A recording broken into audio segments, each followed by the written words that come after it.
अस्सलाम वालेकुम। उन दिनों मोहल्ले के बच्चे स्कूल से आने के बाद करीबी मदरसे में कुरान पढ़ने जाया करते थे। उस वक्त घरों में कारी साहब को बुलाकर सिपारा पढ़ने का रुझान ना होने के बराबर था। बेशतर वालिदैन अपने बच्चों को मदरसे में ही भेजते थे। एक रोज़ हम मदरसे पहुंचे तो कारी साहब के पेट में दर्द था। वो काफ़ी बेचैन दिखाई दे रहे थे।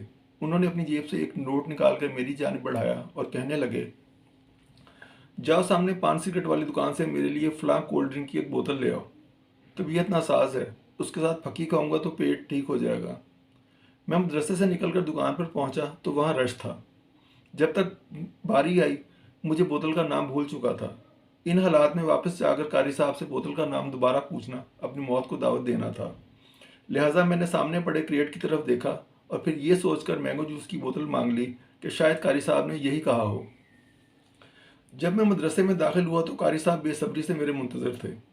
फकी की शीशी उनके हाथ में थी, लेकिन जैसे ही उन्होंने मेरे हाथ में मैंगो जूस की बोतल देखी, गुस्से से उनका चेहरा लाल हो गया और उन्होंने चिल्लाकर कहा, अहमक इंसान, क्या तुझे ज़रा अकल नहीं? मदरसे में काफरों की बोतल क्यों उठा लाया है? कारी साहब को बरहम देखकर मेरी टांगें थर थर कांपने लगीं।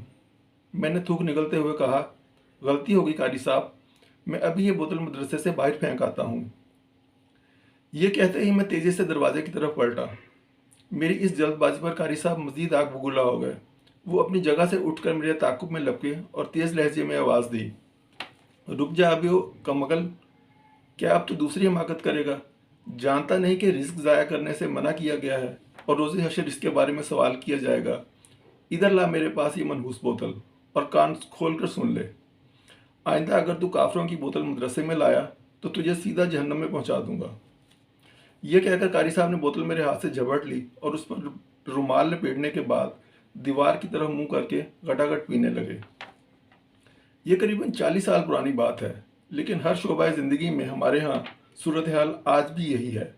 लोगों के असूल उनके मुफादात के लिहाज से बदलते हैं और वो इस ढिठाई से ख़ुद को सच्चा साबित कर लेते हैं कि देखने वाला हैरान रह जाता है। उनके पास अपने हर अच्छे बुरे अमल की दलील है।